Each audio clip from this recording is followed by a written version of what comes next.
Greetings, one and all, and welcome to another episode of Time Traveler the 1930s. This is, I believe, our last featured guest episode for the 1930s series.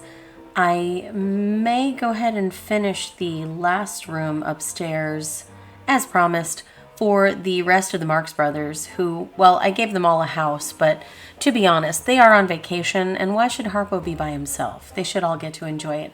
So I may do a little side video where the other brothers get the room. But for now, let's begin with our most illustrious, talented, amazing, iconic, innovator of all things jazz, with the most velvety vocal stylings.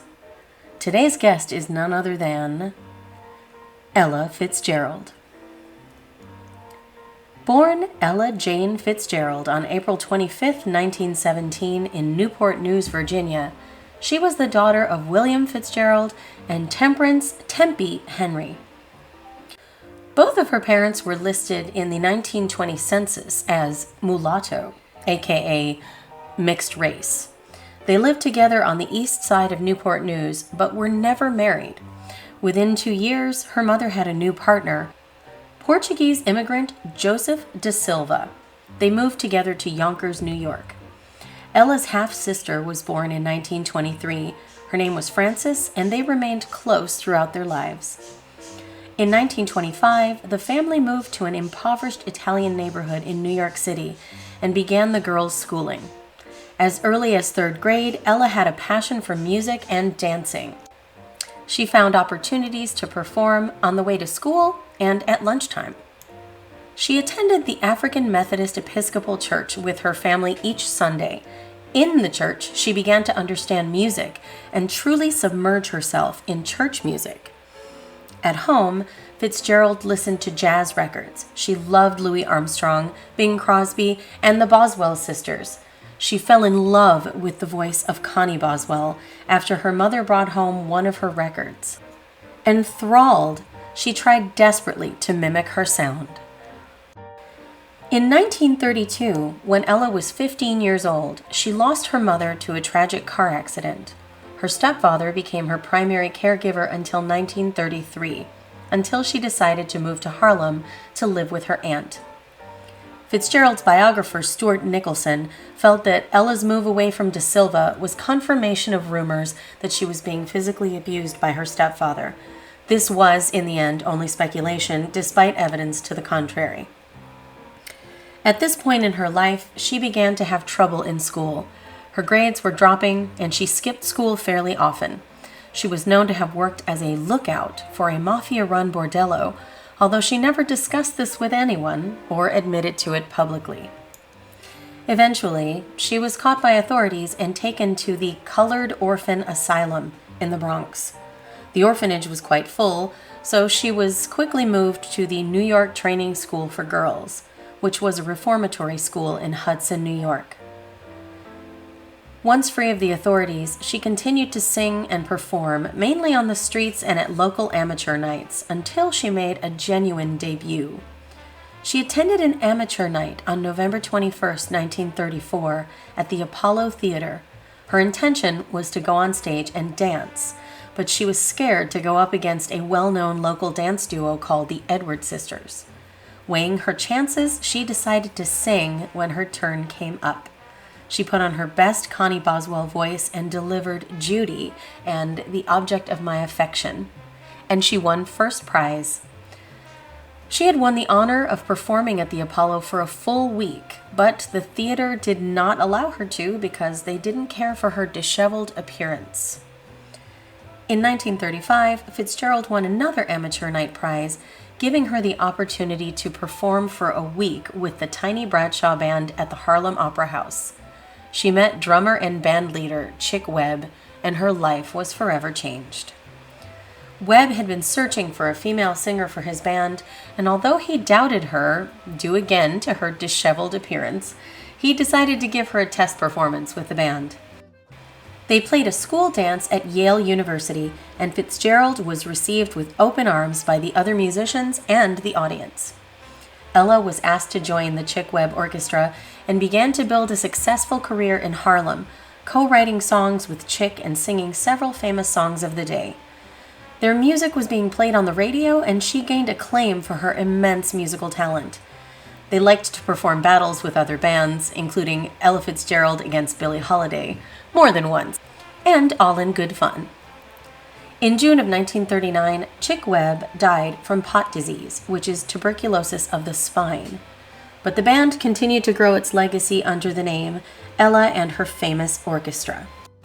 Ella was now the lead singer and the band leader. Fitzgerald recorded over 150 songs with Chick's band between the years 1935 and 1942. She eventually performed with Benny Goodman's orchestra and even made time for a project of her own called Ella Fitzgerald and Her Savoy 8. The 1940s brought some financial troubles for Ella's band, and they played their last concert in the July of 1942. She went on to sing lead for The Three Keys and began her career with Decca Records.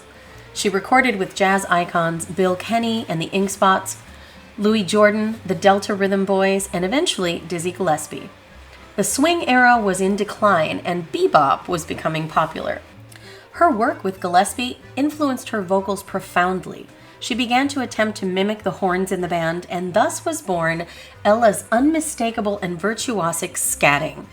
She would become a jazz icon, receiving reviews that called her renditions the most influential jazz recordings of the decade. Ella was one of the leading jazz singers in the United States, and soon she would be touring the world. Norman Granz of Decca Records became her manager and set up Jazz at the Philharmonic for Ella in the mid-1940s, expanding her audience to a new demographic. Also in 1941, Ella was married to Benny Cornegay, a convicted drug dealer. The marriage was short-lived and annulled in 1942. A second marriage came in December of 1947 to bass player Ray Brown, whom she met while on tour with Dizzy Gillespie. They adopted her half-sister's child and named him Ray Brown Jr. Sadly, they toured so much that the child was raised by his mother's Aunt Virginia. Despite continuing to perform together, Ella and Ray divorced in 1953 due to issues stemming from pressure in their individual careers. There was simply no time for a marriage. There is speculation of a third marriage to a Norwegian man named Thor Einar Larsen, who lived in Oslo, Sweden in 1957. The relationship ended when Larsen was sentenced to hard labor for stealing money from a previous fiancée. Despite being notoriously shy, Fitzgerald was a civil rights activist, using her platform as a famous artist to speak out for change in racial equality. She was awarded the National Association for the Advancement of Colored People Equal Justice Award and the American Black Achievement Award in the late 1940s. She and Grants made it a point to book concerts in segregated venues, demanding that managers would not have black and white seating, but only mixed seating. Her first tour of Australia in the summer of 1954 included a show with Buddy Rich, Artie Shaw, and Jerry Colonna, a comedian. The tour was a financial success, but it came with a very negative experience for Fitzgerald. She was forced to miss the first two shows due to incidents of racial discrimination. Ella and her band were allowed to board the original Pan American flight with first-class tickets in hand, but soon after, they were all ordered to get off the aircraft. None of them were allowed to reboard, even to get their personal effects and luggage. They were stranded for 3 days before being allowed to take a new flight to Sydney, Australia. The team filed a civil suit against Pan Am, who denied that the incident was racially fueled, and they won what Fitzgerald said was a nice settlement. Ella left Decca Records and became the star of Verve Records, created by Norman Granz, specifically for her. She began to realize that she was only singing bebop and that its popularity was waning, so she yielded to Norman's suggestion to record the Cole Porter Songbook album. Granz produced it, and it became yet another turning point in her career. In March of 1955, Ella Fitzgerald opened at the Macambo nightclub in Hollywood. It was a very important booking for her career since she was one of only a handful of black performers to have played there. Meanwhile, her new album, Ella Fitzgerald Sings the Cole Porter Songbook, was preparing for its 1956 release. She would go on to record 7 more songbook albums for the Verve label between 1956 and 1964. When she sang the Duke Ellington songbook, it was history in the making. She was singing the works of a composer who was performing alongside of her. The songbook series became Ella's legacy and a significant part of America's music culture. Most people who came to know Ella as an icon of jazz learned of her through one of the songbook albums. She continued to showcase individual songwriters into the early 1980s. Fitzgerald was touring 40 to 50 weeks out of the year. She had become one of the leading jazz singers in the world, and in 1961, she attempted to settle down. She purchased a home in Denmark after beginning a relationship with a Danish man. The relationship only lasted a year, but she continued to be in love with Denmark and even considered opening a jazz club there. But she sold the Copenhagen home in 1963 and returned permanently to the United States. In 1960, Verve Records sold for $3 million. MGM did not renew her contract after 1967, and during those years, she worked on the Atlantic, Capitol, and Reprise labels. But Grants was not done in the record business. He founded Pablo Records and gave Fitzgerald the vehicle for another 20 album recordings. Sadly, her time performing hits for Pablo Records also became a time of decline for Ella's voice, which was inadvertently recorded in those 20 albums. She was battling some health problems and had less control over her phrasing and breathing. She recorded her final album in 1991 and performed her final concert in 1993. Ella spent some time on the silver screen as well. She played singer Maggie Jackson in the 1955 film Pete Kelly's Blues. She also appeared in the 1942 Abbott and Costello film Ride 'em Cowboy, singing 2 songs in the film. She was delighted to have the role and felt that it was one of the best things to have ever happened to her. One New York Times reviewer panned the film and suggested that it might have been saved if they had given Fitzgerald more lines and filled the movie with her music. Ella had a handful of cameo appearances in other films and also appeared on television variety shows such as The Frank Sinatra Show, The Carol Burnett Show, The Andy Williams Show, and The Pat Boone Chevy Showroom. Surprisingly, Fitzgerald even appeared in television commercials, including Memorex, Kentucky Fried Chicken, and American Express. In her later years, Ella suffered from diabetes, which led to a series of complications. She was hospitalized in 1985 for respiratory issues and again in 1986 for congestive heart failure, then once again in 1990 for exhaustion. She continued to appear on stages around the world until 1993, when her body finally gave in to the diabetic effects. Her eyesight was failing, and she was forced to have both of her legs amputated below the knee. She lived an additional 3 years until she suffered a stroke at home on June 15, 1996. She was 79 years old. Her funeral was a very private affair, and she was buried at Inglewood Park Cemetery in Inglewood, California. Her musical legacy is enormous. She changed the music world in ways that we had never imagined possible until her talent was shared with the world. Please check out the links in the description and immerse yourself in this woman's gifts. She will change your life. She has most definitely been an integral part of my life as a musician and more specifically as a singer from a young age. And I'm just so flabbergasted by the courage that she had. She basically walked out onto a city street and sang her heart out until somebody listened. I have so much respect for that. And it just makes me realize just how amazing the human spirit is. The fact that she went through so much. And I did omit a lot of detail. I'm not afraid of these topics. As you know, if you saw the Billie Holiday episode, I'm not afraid of these racially charged topics. I am very disgusted by what she had to endure as a Black artist in the performance world. But I'm more encouraged by the fact that she never ever gave up, that she never ever backed down, that she didn't just accept that that is how the world is. And I feel very much the same way. Although I share a very diverse background, I've never openly been discriminated against, and I'm grateful for that, but I also feel like I can still have a deep sense of compassion for those who continue to be persecuted. And not to take this in a dark direction, I chose not to include too much of that and just keep it a little bit lighter because she has been such a force in the world musically. I don't know anyone that doesn't know Ella and her music. She's reached every corner of every genre, every type of person in every walk of life.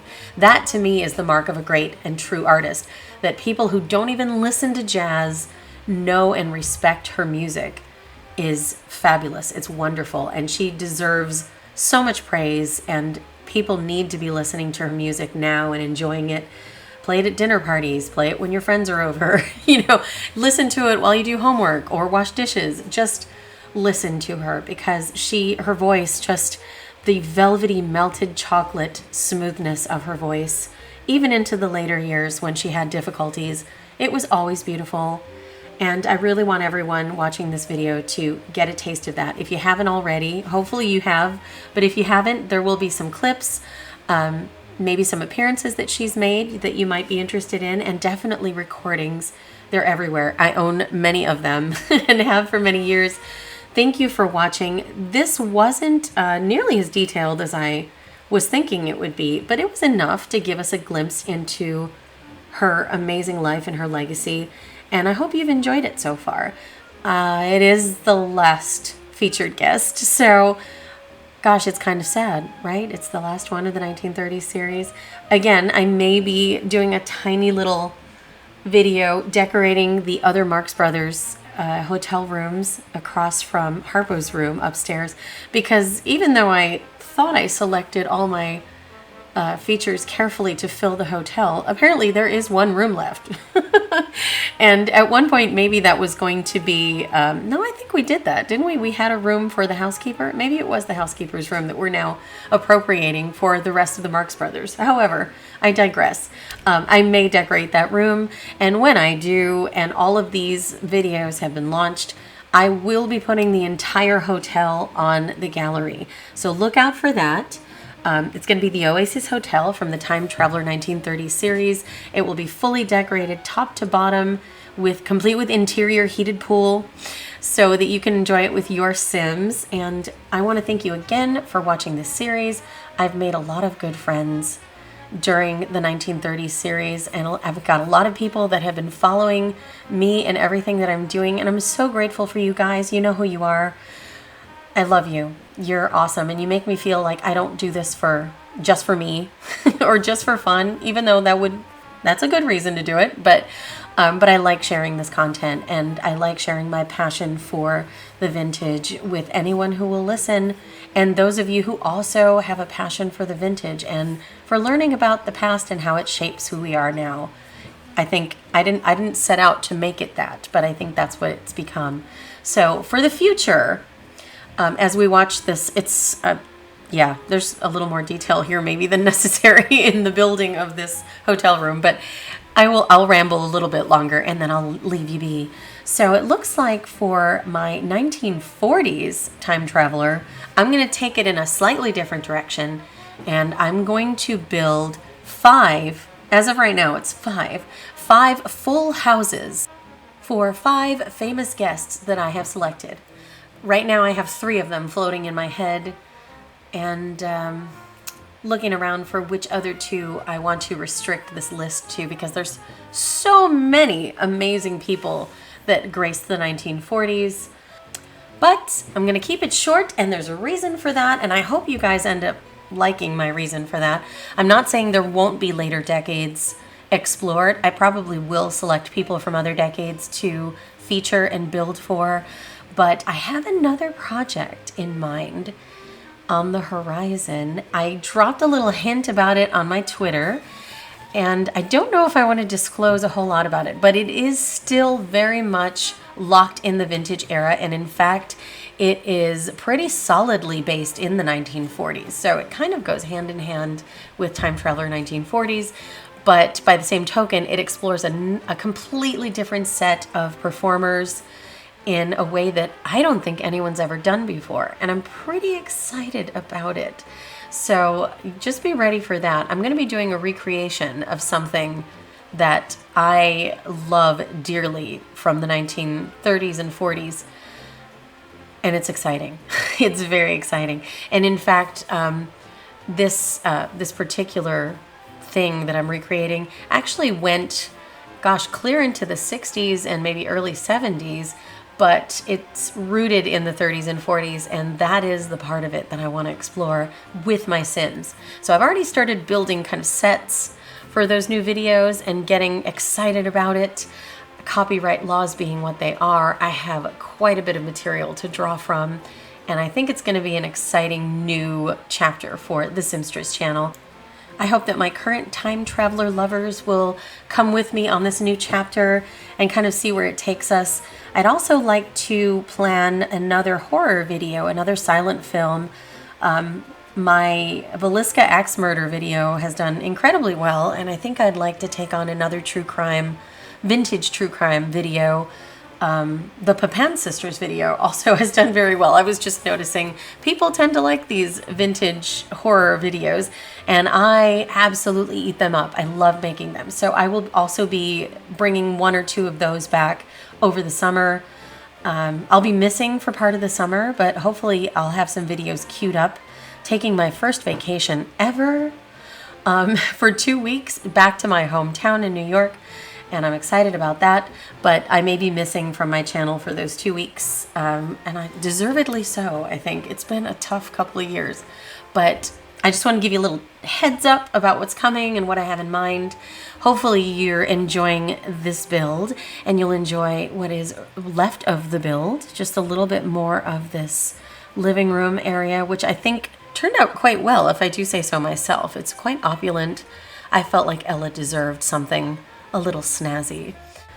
On a side note, I'd like to apologize for the pollen season nastiness that is very apparent in my speaking voice. So sorry. It's annoying to me, and I'm sure it's annoying to you, especially if you're using AirPods or something. I'm sorry. Thank you for listening, as always. Thank you all for your support. I hope you're doing well, and that you guys have, if you're celebrating Easter, the most beautiful Easter, spending time with friends and family, maybe some good food, maybe some cool outings. Have a drink for me while you're out. And until next time, my loves, I'm going to say I hope that you are happy, safe, and healthy, and that you have a beautiful day.